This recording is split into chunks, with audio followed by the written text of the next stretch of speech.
همین که ساعتم چرخید سمت ابتدای راه، دوباره سرخ شد خورشید من در انتهای راه. دوباره آن صدای لعنتی شد صاعقه بر تن، نمیدانم که جانم ماند امشب در کجای راه.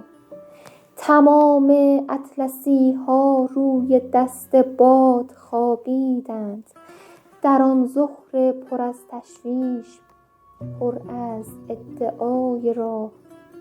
جهانی مانده در مه باز بین جاده‌ای تاریک، و مرگ سرخ خواهد شد همان قبله نمای راه.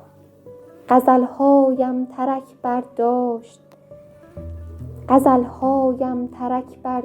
سمت پیکر گلها، نفسها هم وزیده باز اینجا در هوای راه.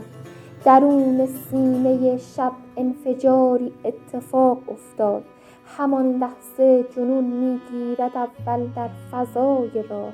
برای آخرین دیدار میآییم سمت عشق، همان جاده که ظهرش شد خطوط روشنای راه. من از فردای خالی میرسم اصلا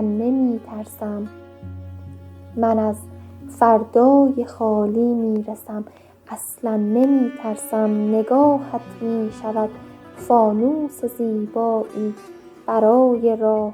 از این لحظه برای ظلمت هر شعر تاریکم، شمایید آن نوا که میشود مشکل گشای راه.